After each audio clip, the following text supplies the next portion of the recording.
দেখুন আজকে ফিনিশ শাড়ি একদম কমপ্লিট কিভাবে হয় সেটা আপনাদেরকে দেখাবো।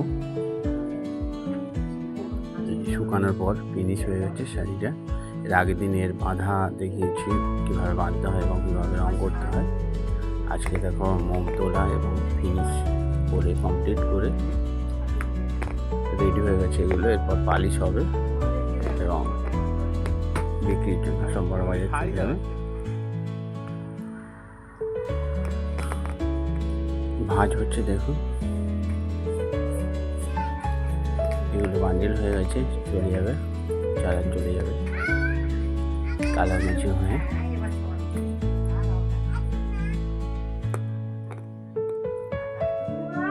ভাঁজ চলছে।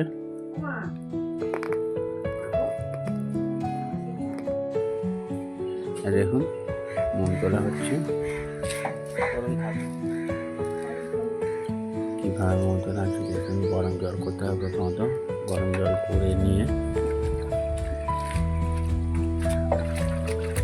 টমেটো ফুটন্ত জল বললেই চলে।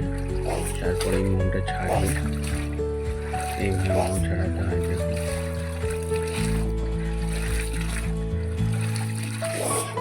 সুন্দর করে যাতে না মোম থাকে, বারবার জলে শাড়িগুলোকে নাচাতে হবে। তারপর অটোমেটিকলি মোম ছেড়ে যাবে গরম হিট থাকলে। এভাবে দুটো লাঠি নিয়ে গামলিতে জল ভরে জলটাকে প্রথমে গরম করতে হবে, তারপর মোম তুলতে হবে। যদিও খুবই কষ্টকর, হার্ড পরিশ্রম না হলে এইসব জিনিস করা যাবে না।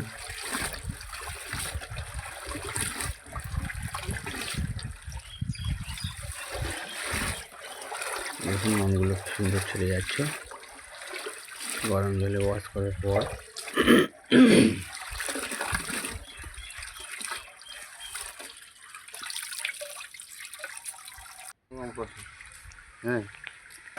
এবার উপরে মোম যেগুলো ভাসে, দুটো তিনটে করে মোম তোলার পর ভাসা মোমগুলো তুলে নিতে হয়। তারপর এই মোমগুলোকেই আবার ফুটালে জলগুলো বাষ্প হয়ে উড়ে যাবে, মোমগুলো রয়ে যাবে।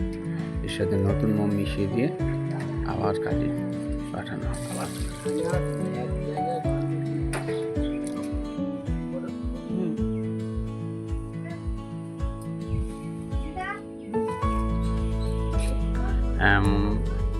তোলাটা আপনারা যারা বুঝতে পারেনি দেখে নিন। আবার আরও কিছু অন্যান্য কালার দিয়ে সব রকম মোম তোলা হয়। একেবারে 100-150 পিস করে মোম তোলা হয় একদিনে।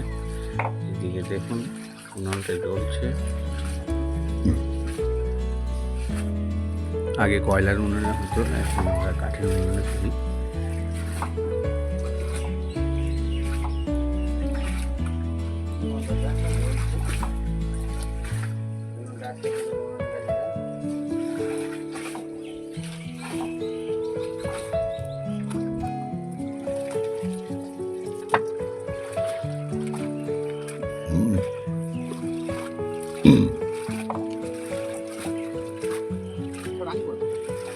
একটু স্পিডটা বাড়িয়ে দিলাম, অনেক না হলে ভিডিওটা অনেক লং হয়ে যাচ্ছিল,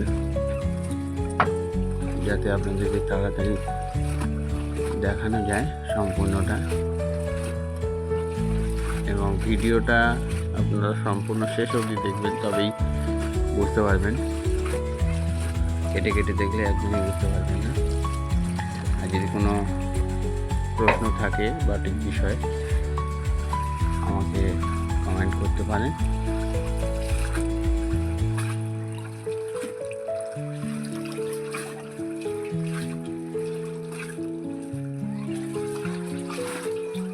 আমাদের কাজ হয় সম্পূর্ণ হ্যান্ড বাটিক, যা কাজ হয় হাতের কাজ হয়, কোনো ব্লকের কাজ হয় না।